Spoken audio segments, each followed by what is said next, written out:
Discipline is not something you're born with.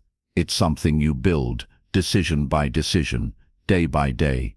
Every life that looks powerful from the outside is held together by an invisible structure on the inside. That structure is discipline, not the loud, aggressive kind, not the kind fueled by temporary motivation, but the quiet, dangerous kind, the kind that makes you unstoppable over time. Most people misunderstand discipline. They think it means punishment, restriction, or living a joyless life. In reality, discipline is personal authority.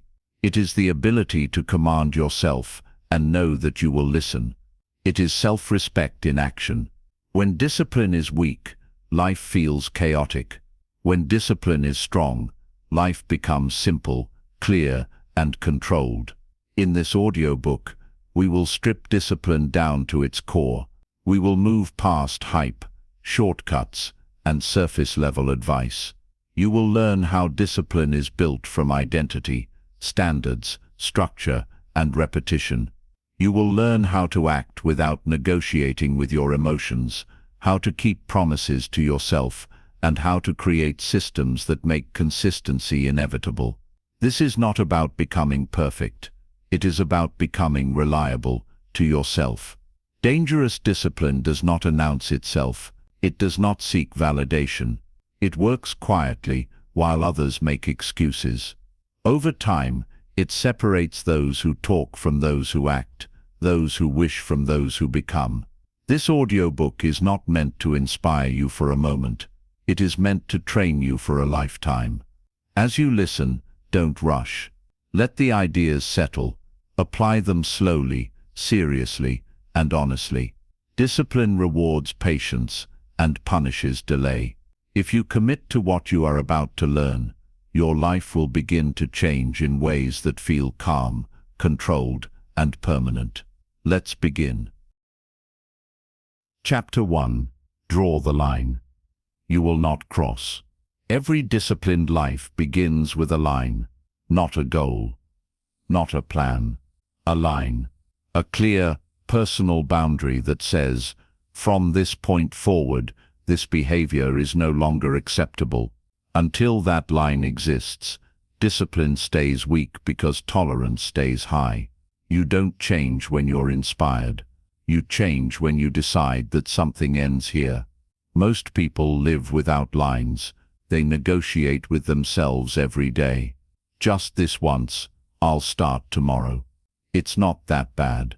And because there is no firm boundary, the mind keeps slipping back into old patterns. Discipline cannot grow in a mind that keeps leaving doors open. If you want a different life, you must decide what version of yourself is no longer allowed to run things. This line is not about being harsh. It's about being honest. Honest about what's costing you time.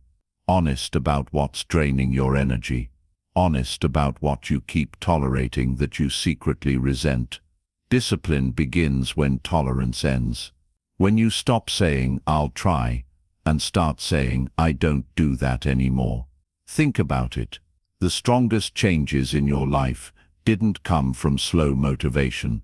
They came from moments of clarity. Moments where something snapped into focus and you said, enough. That moment is powerful because it removes debate. And discipline grows fastest when debate disappears. When you draw a line, you are not promising perfection. You are setting a standard. A standard says, this is who I am now. Standards don't argue. They don't explain. They don't wait for feelings. They simply exist. And once a standard is set, behavior either matches it or violates it. That clarity alone creates strength. Here's where most people get it wrong. They try to draw 10 lines at once. Wake up earlier. Eat perfectly. Work harder. Be more focused. That never lasts. Discipline is built by drawing one line and defending it daily. One clear boundary. One behavior you refuse to excuse anymore. That's enough to start. Maybe it's this, I don't miss workouts. Or, I don't lie to myself about my effort. Or, I don't waste my mornings. The specific line doesn't matter as much as this. When the moment comes, you honor it. Even when it's uncomfortable. Especially when it's uncomfortable. At first, honoring the line feels heavy. Your old habits will push back. Your mind will look for exceptions. This is normal. Discipline isn't the absence of resistance. It's the ability to act correctly while resistance is present. Every time you hold the line, something important happens. You start trusting yourself again. Self-trust is the foundation of discipline. When you break promises to yourself, you weaken it. When you keep them, even small ones, you rebuild it. And once self-trust returns, discipline stops feeling forced. It starts feeling natural. So don't rush this chapter. Pause and decide. What ends here? What are you done tolerating? Draw the line clearly. Write it down if you need to. And from this moment forward, let that line guide your actions. Discipline doesn't begin with effort. It begins with a decision you refuse to reverse. Chapter 2. Design your days before life designs them. If you don't decide how your day will be used, something else will decide for you. That something might be distractions, other people's demands, random moods, or pure habit. This is how most lives are lived, reactively. And a reactive life cannot produce disciplined results. Discipline begins when you stop waking up, asking, what do I feel like doing today? And start waking up, knowing what must be done. Your days are not neutral. They either push you forward or slowly pull you backward. There is no standing still. When your day has no structure, your energy leaks out through small decisions, interruptions, and delays. By the time you reach the work that actually matters, you feel tired, unfocused, and behind. That's not a motivation problem. That's a design problem. Highly disciplined people don't rely on willpower to get through the day.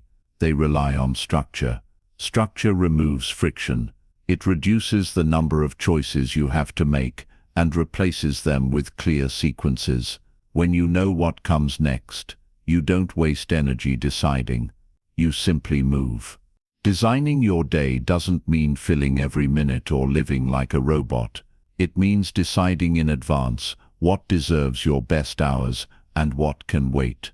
It means understanding that your attention is limited and treating it with respect. A well-designed day protects your priorities instead of exposing them. Start with this simple truth. Not all hours are equal. There are hours when your mind is sharper, when your energy is higher, when focus comes more naturally. Discipline means placing your most important work in those hours, not leaving it for later. Later is where important things go to die. Most people reverse this. They spend their best hours reacting, checking messages, scrolling, handling small tasks, and then try to force deep work when their energy is gone. That creates frustration and reinforces the belief that discipline is hard. It's not hard. It's just poorly scheduled. When you design your day, you are making a quiet but powerful statement. My life is intentional. You are deciding when you work, when you rest, when you think, and when you disconnect. You are no longer available to randomness. This doesn't require a complicated system. In fact, complexity often becomes an excuse. Discipline favors simplicity. Identify 3 things that matter most each day. Not 10, not everything. 3. Then decide when they will happen.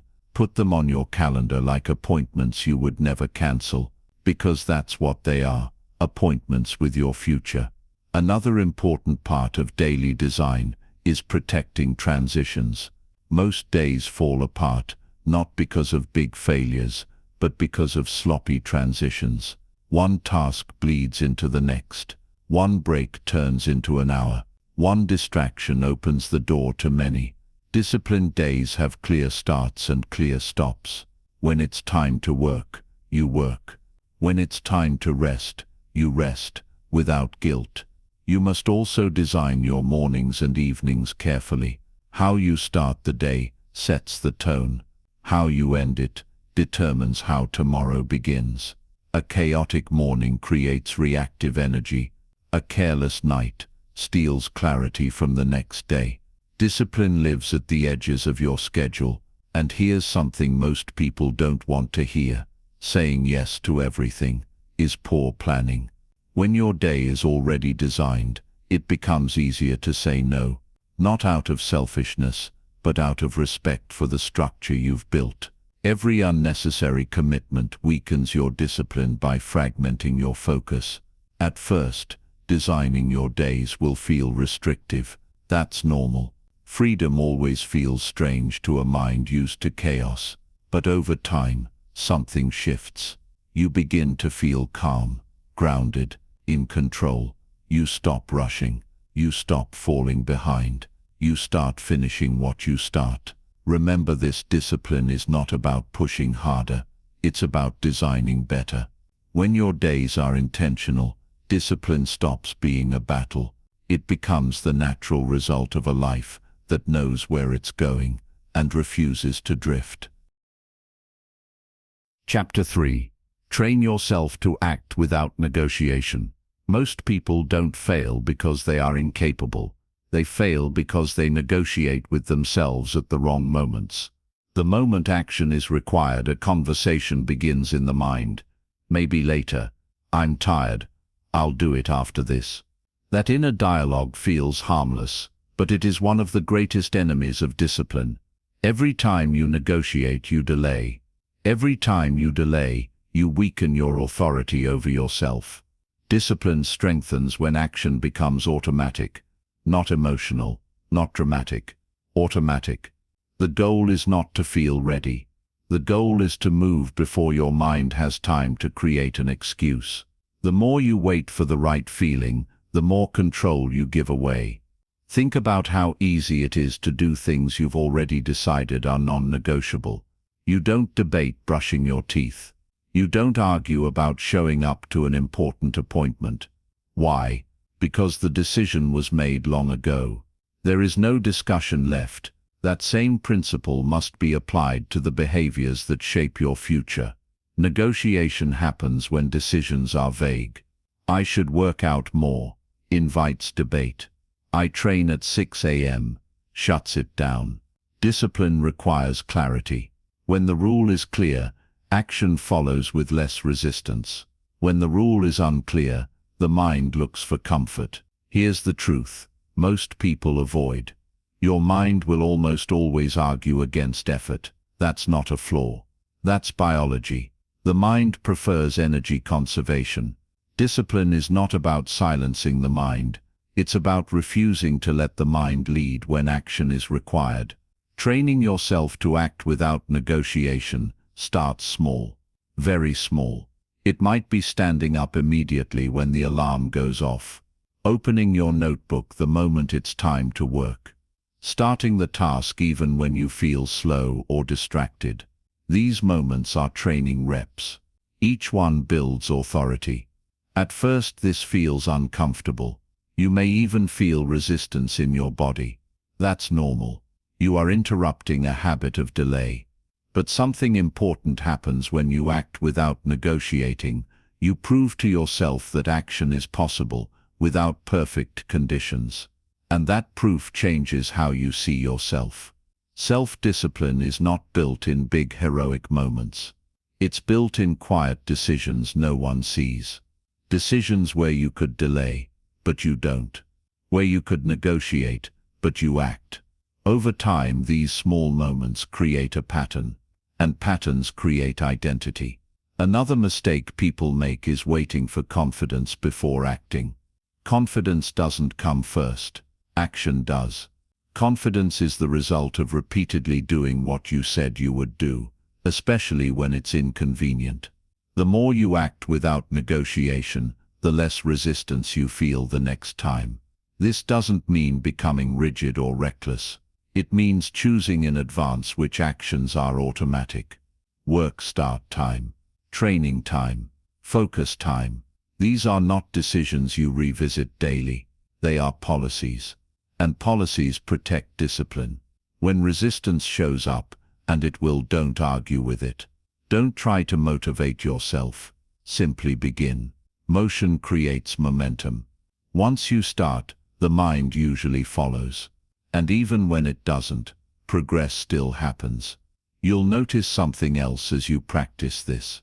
The voice of excuse grows quieter, not because it disappears but because it loses influence. You stop taking it seriously. You recognize it as noise, not instruction. Acting without negotiation is a skill. Like any skill, it strengthens with use. The more you practice, the faster you move. The faster you move, the less power resistance has. And over time, discipline stops feeling like force. It feels like alignment. Remember this: every negotiation you avoid strengthens your discipline. Every immediate action reinforces your authority. Train yourself to move when it's time to move. That is how discipline becomes dangerous. Quiet, fast, and difficult to stop. Chapter 4. Remove the comfort that is making you weak. Comfort is not the enemy by itself. The problem begins when comfort becomes constant, automatic, and unquestioned. When every inconvenience is removed, when every moment of boredom is filled, when every desire is instantly satisfied, something inside you slowly dulls. That something is your edge. Discipline weakens not from hardship, but from too much ease. Most people don't realize they are being softened by comfort because it feels harmless. A little scrolling, a little extra sleep, a little avoidance. None of it feels dangerous in the moment. But discipline is rarely destroyed by one big failure. It erodes through small comforts repeated daily. Here is a hard truth. Whatever you always reach for to feel better is slowly training you to avoid effort. Comfort teaches the mind that discomfort is a problem, something to escape, something to fix immediately. Discipline teaches the opposite. It teaches that discomfort is often a signal to stay, to work, to grow. If you want to become dangerously disciplined, you must identify the comforts that weaken you. Not all comforts. Just the ones that quietly steal your strength. The ones you use automatically. The ones you defend. The ones you reach for when effort appears. This might be your phone. It might be food. It might be entertainment. It might be endless planning instead of doing. Comfort wears many masks, but the pattern is the same. Effort appears, and comfort offers an exit. Removing weakening comfort does not mean living a harsh life. It means choosing comfort intentionally, not reflexively. There is a big difference between rest and escape. Rest restores you. Escape avoids something you know you should face. Discipline grows when you delay comfort on purpose. When you finish the work before relaxing, when you stay with the task a little longer than you want to.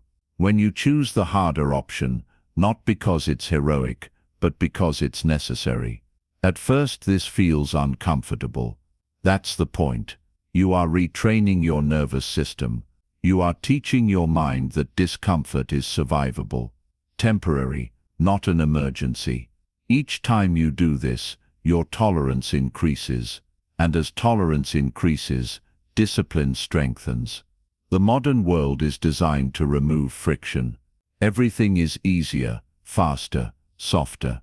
This is convenient, but it's also dangerous for discipline.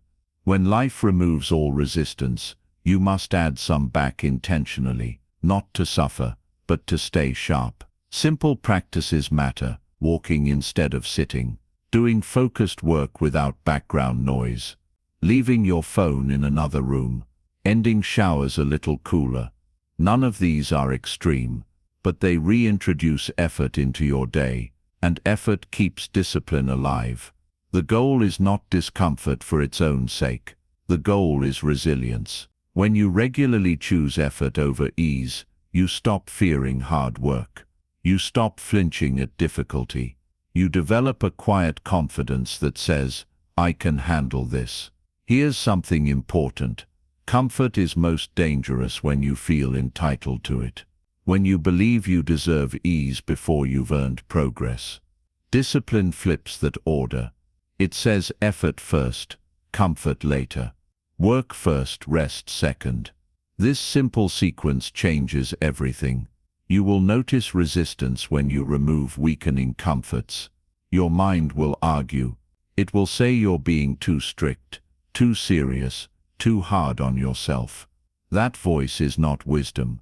It is habit defending itself. Listen, but don't obey. Over time something shifts. You begin to enjoy effort, not because it's pleasant, but because it gives you back control. You feel stronger, clearer, more grounded. Comfort loses its grip because you no longer need it to escape. Dangerous discipline is built when you stop letting comfort decide your actions. When you choose effort intentionally, repeatedly, quietly. Remove the comfort that is making you weak, and you will discover strength you forgot you had. Chapter 5. Prove to yourself that you can be trusted. Discipline collapses the moment you stop trusting yourself. Not because you lack ability, but because your words no longer carry weight with you. When you say you will do something and you don't, something small but important breaks inside. Over time, those small breaks add up, and eventually, even serious intentions feel hollow. Self-trust is the quiet foundation of discipline. It is the belief that when you give yourself an instruction, it will be followed. Without that belief, discipline feels forced. With it, discipline feels natural, and the only way to rebuild self-trust is through evidence, not motivation. Most people try to rebuild discipline by making big promises. They aim high, plan perfectly, and then fail to follow through. Each failure confirms a painful belief. I can't rely on myself. That belief becomes a ceiling, not because it's true, but because it's reinforced. The solution is not to lower your standards. It's to lower the size of your promises. Discipline grows fastest when promises are small, clear, and kept consistently. This is how trust is built in every relationship, including the one you have with yourself. Think about it this way. If someone constantly broke their word to you, you would stop taking them seriously. You might still listen, but you wouldn't rely on them. The same thing happens internally. When you ignore your own commitments, your mind stops believing you. Discipline fades because authority is gone. Rebuilding self-trust requires a reset. You must stop making vague commitments and start making precise ones. Not I'll work harder, but I'll work for 30 focused minutes. Not I'll eat better, but I'll prepare my next meal properly. Specific actions create clear wins. At first, this might feel too easy. That's intentional. Discipline is not about impressing yourself. It's about training reliability. When you consistently do what you said you would do, something shifts. Your internal voice changes from suggestion to command. Each kept promise strengthens the bond between intention and action. You begin to move with less resistance. You stop overthinking.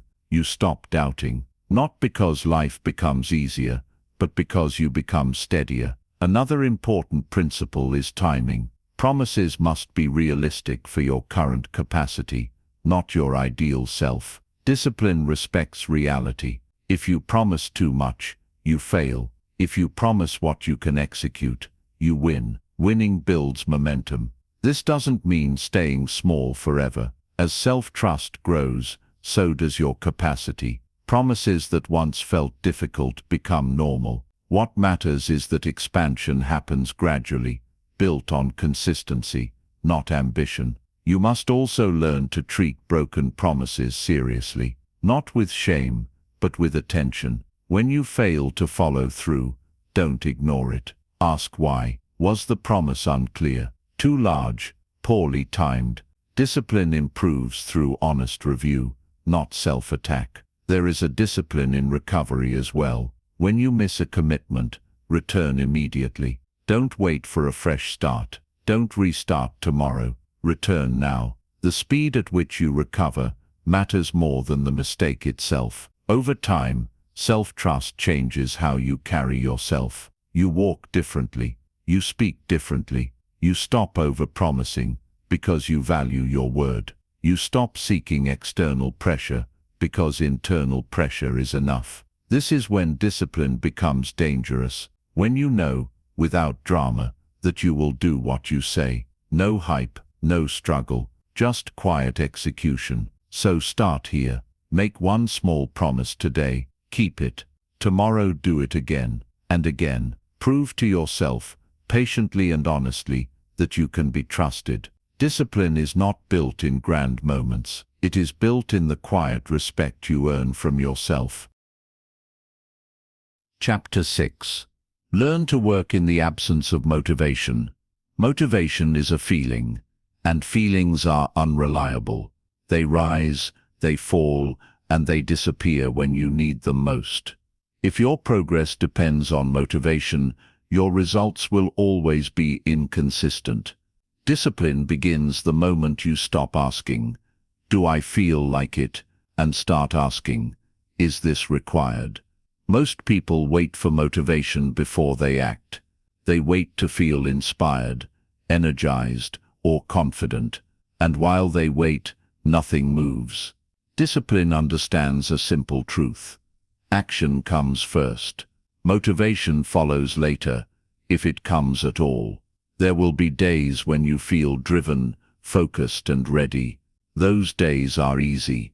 They don't build discipline. Discipline is built on the days when you feel flat, distracted, or resistant, and you work anyway. Not perfectly, not enthusiastically, but consistently. Working without motivation does not mean forcing intensity. It means lowering the emotional bar for action. Instead of waiting to feel good, you give yourself permission to work poorly, slowly, or quietly, as long as you work. Progress does not require passion, it requires presence. This shift changes everything. When your rule becomes "I show up regardless," excuses lose power. You stop dramatizing effort. Work becomes something you do, not something you debate. That simplicity is the foundation of discipline. A common mistake is trying to manufacture motivation through music, videos, or external pressure. These can help occasionally, but they create dependence. Discipline is independence. It is the ability to move without stimulation. Think of work like brushing your teeth. You don't wait to feel inspired. You don't need excitement. You do it because it's part of who you are. Discipline aims to bring that same normalcy to effort. On unmotivated days, your goal is not to perform at your best. Your goal is to protect the habit. Even minimal action counts. 10 focused minutes are better than none. 1 page written is better than waiting for the perfect session. Showing up preserves momentum. Momentum is fragile. Once broken, it's hard to restart. Discipline understands this and prioritizes continuity over intensity. It would rather move slowly than stop completely. Another important skill is separating feelings from decisions. Feelings can exist without being obeyed. You can feel tired and still work. You can feel bored and still focus. You can feel resistance and still act. Discipline does not deny feelings, it simply refuses to let them decide. You may notice that once you begin working, your motivation often increases. This is not coincidence. Action creates clarity. Motion reduces resistance. The hardest part is starting. Once you are in motion, the mind often settles, but even when motivation never shows up, something valuable still happens. You reinforce the identity of someone who works regardless of mood. That identity is far more powerful than temporary inspiration. Working without motivation also builds emotional strength. You stop seeing low energy as a problem. You stop labeling off days as failures. You learn to function across a wide range of states. That adaptability makes discipline durable. Be careful not to confuse this with burnout. Discipline respects recovery. Rest is part of the system. But rest is scheduled, not reactive. You rest because it's time to rest, not because you're avoiding effort. Over time, this approach creates calm confidence. You no longer fear bad days. You don't panic when motivation disappears. You trust yourself to keep moving. Remember this: motivation is a bonus, not a requirement. Discipline is the skill of acting without it. Learn to work in its absence, and you will never be dependent on how you feel to make progress. That is real power. Chapter 7. Build endurance for repetition and boredom. Most people quit, not because the work is too hard, but because it becomes repetitive. The excitement fades. Progress slows. The days start to look the same. This is where discipline is truly tested, not in moments of intensity, but in long stretches of sameness. If you want dangerous discipline, you must build endurance for boredom. Boredom is not a sign that something is wrong. It is a sign that novelty is gone, and real work has begun. The early stages of any effort feel energizing because everything is new. But mastery lives past that stage. It lives in repetition, routine, and quiet consistency. Discipline fails when people expect progress to always feel rewarding. They assume motivation should carry them forward. When it doesn't, they interpret boredom as a signal to change direction. That's a mistake. Boredom is often the doorway to depth. Highly disciplined people understand this. They don't chase excitement. They commit to the process. They show up even when nothing feels different, even when results are invisible, even when praise is absent. They trust accumulation. Repetition builds skill. Repetition builds confidence. Repetition builds identity. The same action, done daily, rewires your mind and body. But repetition also exposes impatience. It tests whether you are committed to the outcome or addicted to stimulation. The modern world trains you to avoid boredom at all costs.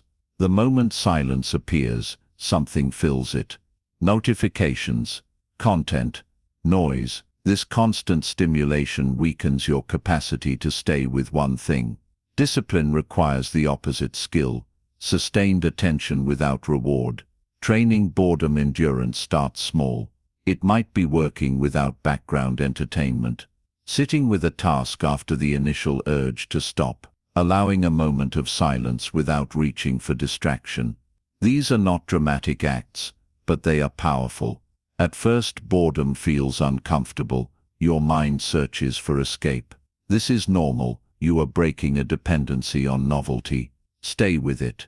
The discomfort passes. And when it does, focus deepens. Something important happens when you stop running from boredom. You begin to notice details, patterns, improvements. You see progress that was previously invisible because you were too busy seeking stimulation. Boredom also builds patience. You stop rushing results. You stop forcing outcomes. You understand that real progress compounds quietly.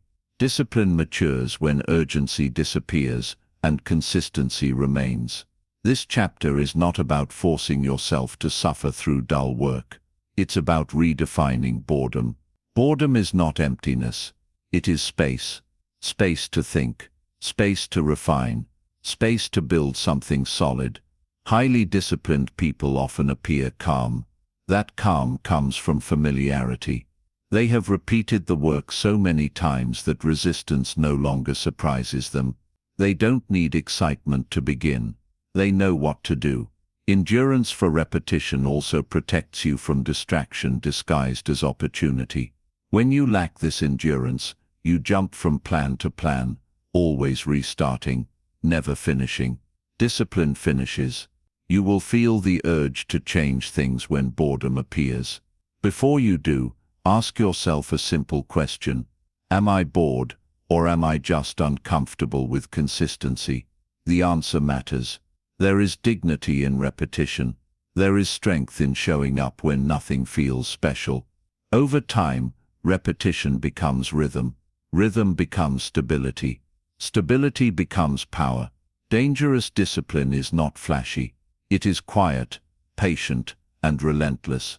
Build endurance for repetition and boredom, and you will outlast most people without ever needing to rush. Chapter 8. Raise your personal standards until they demand discipline. Discipline does not come from trying harder. It comes from expecting more from yourself. When your standards are low, discipline feels optional. When your standards rise, discipline becomes necessary. This is why some people stay consistent with ease, while others struggle daily. It's not willpower, it's standards. A standard is different from a goal. Goals are things you want to achieve. Standards are the behaviors you refuse to compromise on. Goals point forward. Standards hold the line. When standards are clear, discipline follows naturally, because anything below them feels unacceptable. Most people say they want better results, but they quietly tolerate behaviors that guarantee average outcomes. Late starts, half effort, excuses that sound reasonable. Discipline cannot survive in that environment. It needs firm expectations. Raising your standards is not about becoming harsh or unrealistic. It's about becoming precise. It's deciding what good enough means, and then refusing to go below it. This clarity removes confusion. You no longer ask, "Should I do this?" You already know the answer. Think about areas of life where you are naturally disciplined. You likely have higher standards there. Maybe you show up on time for work. Maybe you keep certain promises without effort. That discipline exists because the standard is non-negotiable. You don't debate it. The same principle applies everywhere else. When standards are vague, behavior drifts. When standards are specific, behavior aligns. Discipline grows in the space between expectation and execution. Many people avoid raising standards because they fear pressure. But low standards create more pressure in the long run. They produce regret, stress, and self-doubt. High standards create short-term discomfort, but long-term peace. Raising standards also requires honesty. You must confront where you've been lenient with yourself, where you've explained away behavior you know doesn't match your potential. This is uncomfortable, but it's necessary. Start with one area. One standard. For example, when I start something, I finish it. Or, I don't waste my mornings. Or, I prepare before I perform. These standards demand discipline because they remove easy exits. Once a standard is set, enforcement matters. Standards that aren't enforced become suggestions. Discipline strengthens when you hold yourself accountable calmly, not emotionally. When you fall short, you correct course immediately. Another important distinction: standards are personal. They are not comparisons. Discipline weakens when standards are borrowed from others. Your standards must reflect who you are becoming, not who you are trying to impress. Raising standards also simplifies life. You make fewer decisions because the rules are already set. You experience less guilt because expectations are clear. You stop negotiating because the standard already answered the question. Over time, higher standards reshape your identity. You begin to see yourself as someone who does things properly, fully, and on time. That identity reinforces discipline without force. There will be moments when you are tempted to lower your standards. Fatigue, frustration, convenience. In those moments, remember why the standard exists. It is not to punish you. It is to protect your future. Dangerous discipline is built when your standards are high enough that inconsistency feels uncomfortable. When doing things halfway no longer sits right. When excellence becomes normal. Raise your standards thoughtfully. Enforce them consistently, and discipline will stop feeling like effort. It will feel like alignment with who you refuse to stop becoming. Chapter 9. Guard your energy like a scarce resource. Time is important, but energy decides everything. You can have hours available and still get nothing meaningful done if your energy is depleted. Discipline collapses, not because people lack time, but because they lack usable energy. When energy is low, focus disappears, patience thins, and resistance feels heavier than it should. Most people treat energy casually. They push when they're exhausted, recover randomly, and wonder why discipline feels difficult. Discipline is not just mental, it is physical, emotional, and psychological.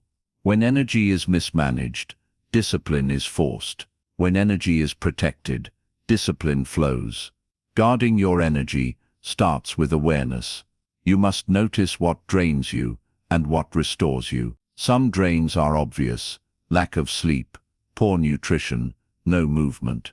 Others are subtle: constant notifications, unresolved stress, saying yes too often, overthinking decisions that don't matter.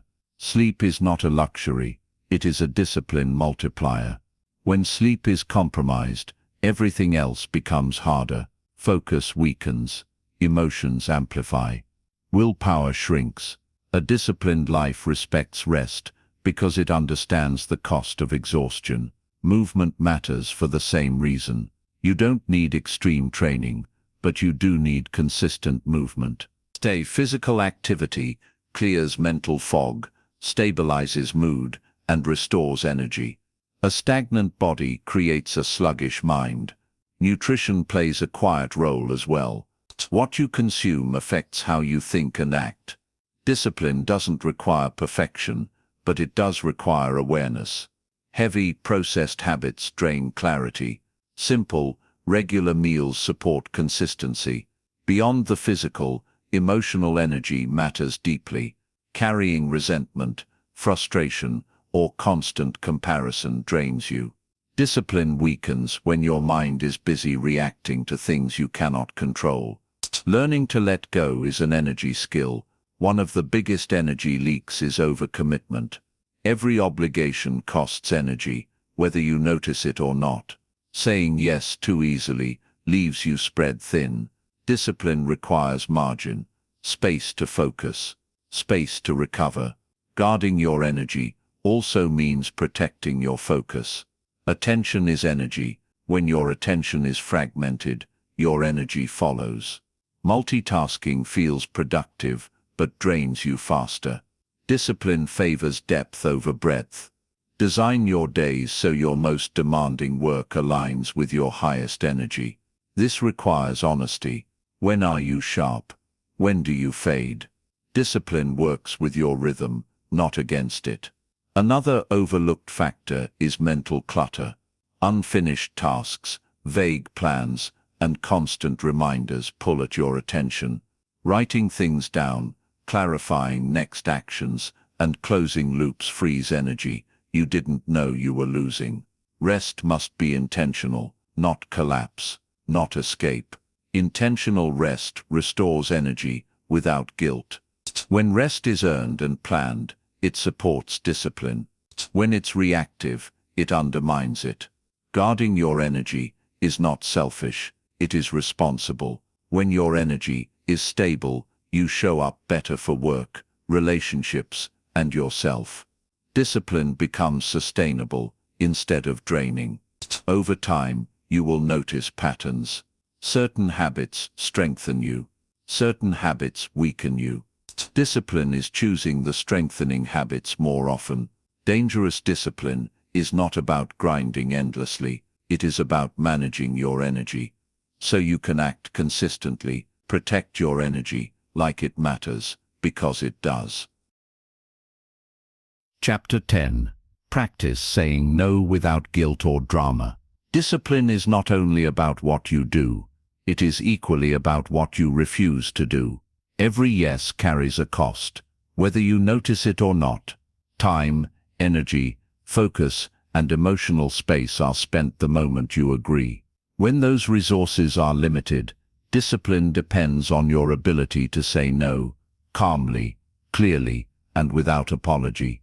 Most people struggle with this because they confuse boundaries with rejection.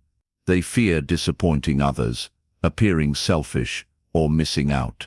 So they say yes when they should say no, and then quietly resent the decision later. Discipline weakens in that resentment. Saying no does not require justification. It requires clarity. When you are clear about your priorities, no becomes a natural response, not a dramatic one. You are not rejecting people. You are protecting what matters. Guilt often appears when you first begin setting boundaries. That's normal. Guilt is the echo of old habits, not evidence that you're doing something wrong. Discipline grows when you allow guilt to exist without letting it control your actions. One reason saying no feels hard is because many people wait until they are overwhelmed before drawing boundaries. By then, emotions are high, explanations are long, and the no feels personal. Discipline works best when boundaries are set early and communicated simply. A calm no sounds like this: I can't commit to that. No excuses, no over-explaining, no emotional charge. The more you explain, the more negotiable your no becomes. Discipline prefers clean edges. Another important truth: not everyone needs access to you. Availability is not a virtue. Selectivity is. When you are always available, your energy is diluted. When you are selective, your energy is concentrated. This applies not just to people, but to tasks, information, and distractions. You must learn to say no to unnecessary meetings, irrelevant conversations, constant updates, and endless content. Discipline requires focus, and focus requires boundaries. You will notice resistance when you start practicing this.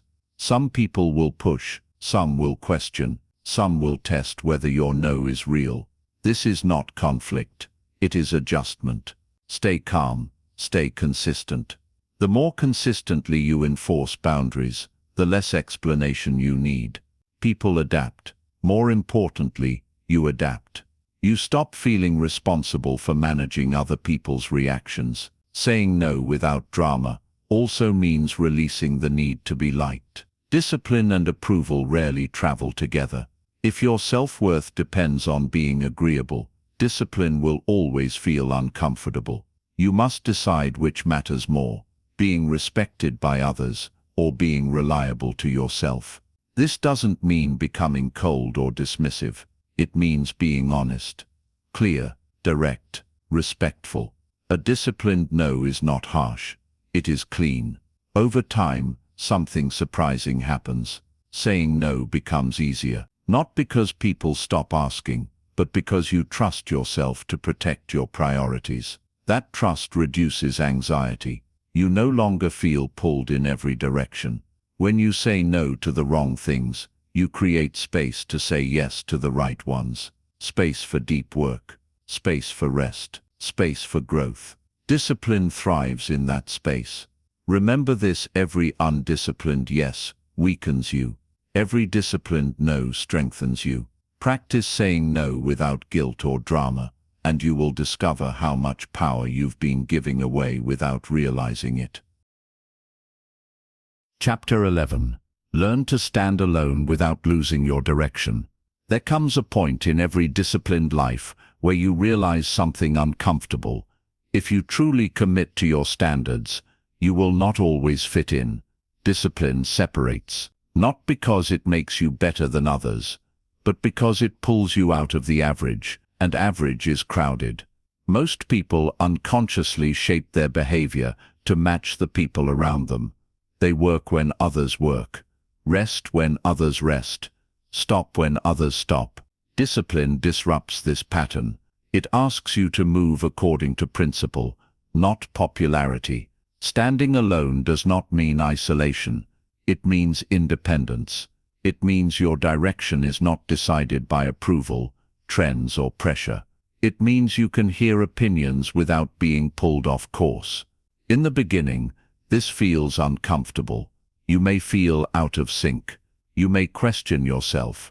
You may wonder if you're being too strict, too serious, or too different. This doubt is natural. It appears whenever you leave the familiar. Discipline requires internal validation. If your confidence depends on agreement, you will always adjust your behavior to stay accepted. Discipline asks you to adjust your behavior to stay aligned. This is especially difficult in a world where feedback is constant. Likes, comments, opinions, and comparisons surround you. Discipline demands that you learn to operate without immediate reassurance. You must trust your process, even when no one is watching and no one is clapping. Standing alone also means resisting the urge to explain yourself. When you feel the need to justify your choices, you give away authority. Discipline is quiet. It does not announce itself or seek permission. You will notice that some people interpret your discipline as judgment. They may feel uncomfortable around your consistency. This is not your responsibility. Everyone filters your behavior through their own standards. The danger is allowing others' reactions to soften your commitment, lowering your standards to blend in, delaying action to avoid standing out.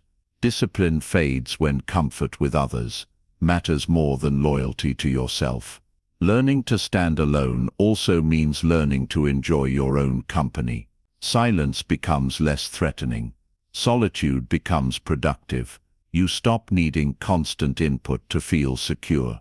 This independence strengthens your focus. When you are not pulled by comparison, you move at your own pace. You stop rushing. You stop doubting. You begin to trust the long game.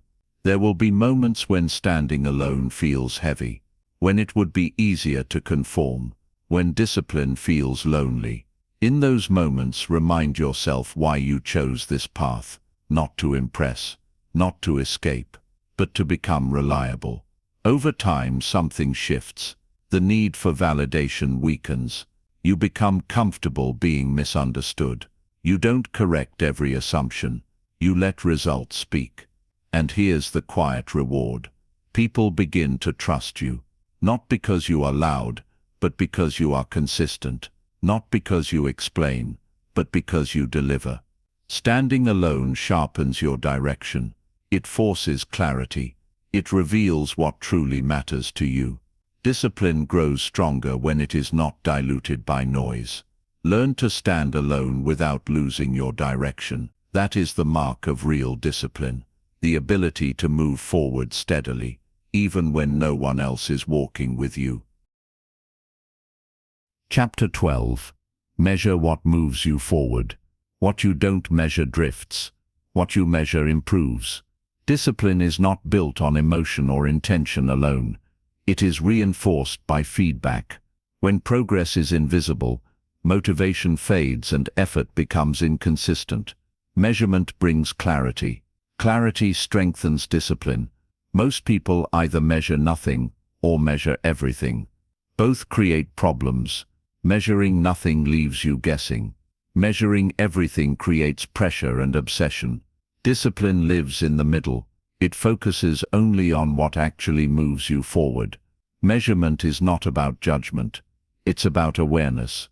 When you know what is happening, you can respond intelligently. When you don't, you react emotionally. Discipline prefers information over feeling. Start by identifying a small number of behaviors that matter most.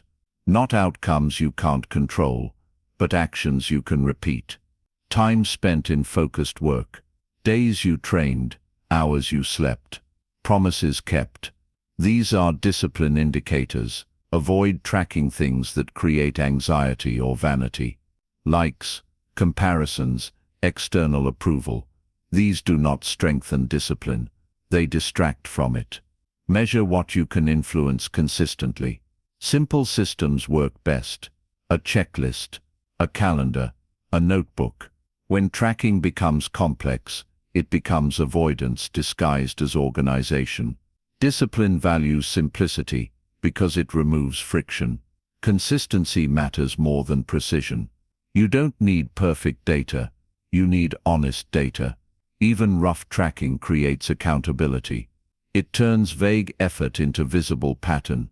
Measurement also reveals truth. You may believe you're consistent until you see the gaps. You may believe you're disciplined until you notice how often you delay. This awareness is uncomfortable, but it's necessary. Do not use measurement to punish yourself. That weakens discipline. Use it to adjust. If something isn't working, change the system, not your worth. Discipline improves through correction, not shame. One powerful benefit of measurement is momentum. When you see streaks forming, you are less likely to break them. Progress becomes tangible. Discipline becomes rewarding. Tracking also removes decision fatigue. When your behavior is recorded, you spend less time debating whether to act. The record speaks. You act to maintain alignment. There will be days when you fall short. That's part of the process. Discipline is not broken by missed days. It is broken by quitting tracking altogether. Return quickly. Resume honestly. Measurement should support your life, not dominate it. If tracking feels heavy, simplify. The goal is feedback, not control. Over time, measurement shifts your mindset. You stop relying on how you feel. You start trusting patterns. You understand that discipline is built in averages, not moments. You will also notice growth in self-respect. Keeping track of your actions signals seriousness. You are no longer guessing at your effort. You know, measure what moves you forward. Let the numbers inform, not define you. Discipline becomes stronger when progress is visible and adjustment is possible. Chapter 13. Turn setbacks into reinforcement. Setbacks are inevitable.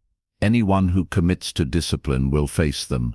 Missed days, broken routines, moments of weakness. The difference between those who stay disciplined and those who fall off is not the absence of failure, but the response to it.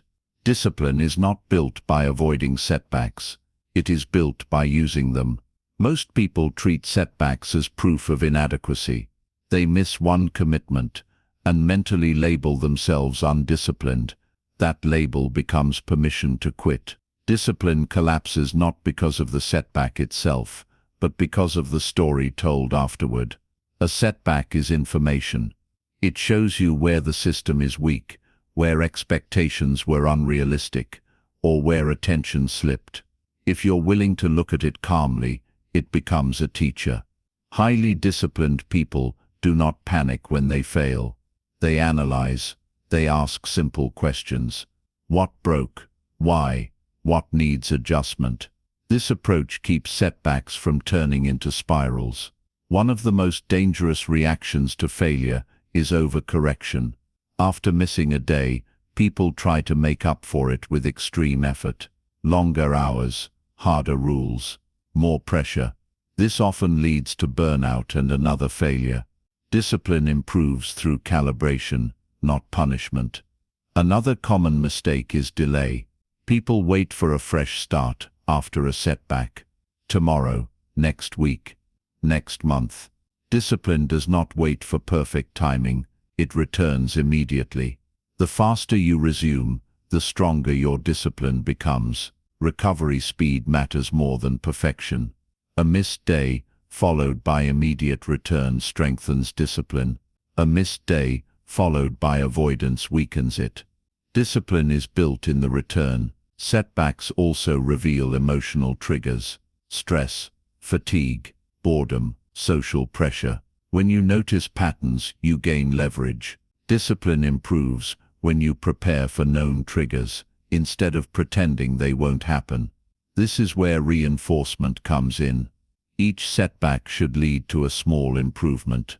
A boundary added. A reminder created. A schedule adjusted. Reinforcement means your system becomes stronger because of failure, not weaker. Discipline is a long game. In the long run, setbacks are insignificant, unless you give them meaning. One missed action does not erase progress. Quitting does. It's important to remove drama from setbacks. No self-attack, No emotional speeches, no identity crisis. Treat it like maintenance. Something broke. You fix it, you move on. There is also humility in this process. Discipline does not mean you are above mistakes. It means you take responsibility for correction. That humility keeps discipline grounded and sustainable. Over time, setbacks lose their power. You stop fearing them. You know how to respond. You trust your ability to recover. That trust is a form of discipline itself. Dangerous discipline is resilient. It bends but does not break. It absorbs impact and continues forward. Every setback, handled correctly, adds strength. Turn setbacks into reinforcement. Let each failure sharpen your system. Discipline is not about never falling. It is about always standing back up, calmly, quickly, and without losing direction. Chapter 14. Make discipline automatic, not emotional. In the early stages, discipline feels emotional. You feel motivated one day, resistant the next. Some days, you push hard. Other days you avoid. This emotional swing is normal at the beginning, but it cannot be the foundation of a disciplined life. Discipline becomes powerful only when it stops depending on how you feel. Emotions are unstable. They change with sleep, stress, weather, and circumstance. If discipline rises and falls with emotion, consistency will always be fragile. The goal is not to eliminate emotion, but to remove it from decision-making. Automatic discipline is built through systems, not willpower. Systems decide for you in advance. They reduce choice. They remove debate. When the system says it's time, you act. No emotional check-in required. Think about how many things you do automatically every day. You don't negotiate them. You don't need motivation. You follow the system. Discipline aims to place your most important behaviors into that same category. This begins with clear triggers. A trigger is a signal that tells you what to do next. A certain time, a certain place, a certain event. When the trigger appears, action follows. Over time, this pairing becomes automatic. For example, you don't decide when to brush your teeth. The routine is attached to waking up or going to bed. Discipline works the same way. Attach important actions to existing routines, and they require less effort. Another key is reducing friction. The harder it is to start, the more emotion gets involved. Prepare your environment so action is easy and distraction is hard. This is not laziness, it is intelligence. Automatic discipline also requires repetition. The same action performed consistently builds a groove. Once the groove is deep enough, deviation feels uncomfortable.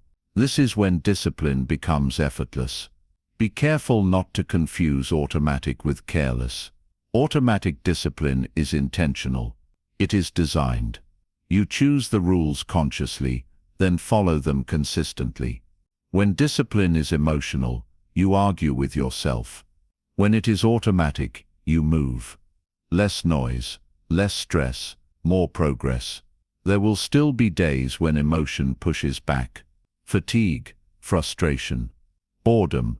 Automatic systems carry you through those days without needing intensity.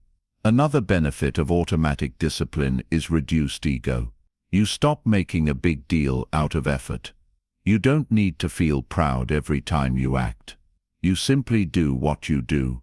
That humility keeps discipline stable. Review your systems regularly. If something stops working, adjust the system, not your commitment. Discipline improves through refinement. Over time, you will notice a shift. You no longer rely on bursts of motivation. You no longer fear low-energy days. Your behavior stays steady across conditions. This is when discipline becomes dangerous. Quiet, reliable, unshakable. Make discipline automatic, not emotional. When action is decided in advance, progress becomes inevitable. Chapter 15. Become the person who does not break promises. At the highest level, discipline is simple. It is the habit of keeping your word, especially when no one else is watching. Everything you have learned so far leads to this point. Structure, standards, energy, boundaries, systems, all of it exists to support one core identity, a person who does what they say they will do. This is where discipline stops being something you practice and becomes someone you are.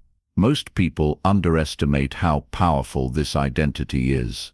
When your word is unreliable, even to yourself, everything feels heavy. You overplan, you overthink, you look for pressure, motivation, or accountability from the outside. But when your word is solid, discipline feels lighter. You don't need drama to act. A decision is enough.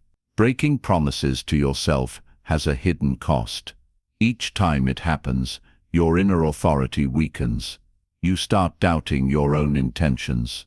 You hesitate before committing. You lower expectations to avoid disappointment. Over time, this creates a quiet erosion of confidence.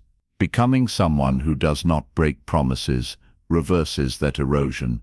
This does not mean you promise more. It means you promise carefully. Discipline at this level is selective. You do not casually commit. You understand that every promise is a contract with your future energy, focus, and time. When you make a promise, you intend to keep it. Not perfectly, not dramatically, but honestly. This requires integrity in small things. Waking up when you said you would. Starting when you said you would. Stopping when you said you would. Stopping when you said you would. These moments seem insignificant, but they compound into character. The key is alignment. Your promises must match your capacity. Over-promising and under-delivering breaks trust. Clear, realistic promises build it. Discipline respects reality while steadily expanding it. There will still be moments when you fall short. What matters then is response. A disciplined person does not ignore broken promises. They acknowledge them, correct course, and reduce the gap between intention and action next time. No excuses, no self-attack, just responsibility.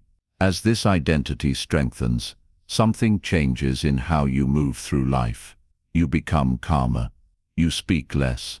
You explain less. You act more. People begin to trust you, not because you are loud or intense, but because you are consistent. More importantly, you trust yourself. That self-trust becomes a source of quiet power. You no longer need constant reassurance. You don't fear commitment. You don't avoid responsibility. You know that if something matters, you will handle it. This is what dangerous discipline looks like in its final form. Not rigid, not extreme, but reliable. It does not rely on mood, pressure, or applause. It rests on integrity. Becoming a person who does not break promises is not about being perfect. It is about being dependable. Day after day, decision after decision, when your word becomes solid, discipline no longer feels like effort. It feels like alignment. And from that place, progress is no longer uncertain. It is inevitable. Conclusion. Discipline is not a finish line you cross. It is a way of living you return to. Again and again. It is not loud, dramatic, or impressive on the surface. It works quietly, shaping your days, sharpening your decisions, and slowly changing who you become. By now you should see that discipline is not about force. It is about alignment between what you say matters and what you actually do. Dangerous discipline is not aggression toward life. It is authority over yourself. It is the ability to choose effort over ease, clarity over chaos, and consistency over comfort. It is knowing that you don't need perfect conditions to move forward. You need standards. You need structure. You need to keep your word. Throughout this audiobook, one truth should now be clear. Discipline is built, not found. It is trained through repetition, strengthened through boundaries, and protected through self-respect. It grows when you act without negotiation, when you work without motivation, when you stay with the process long after excitement fades.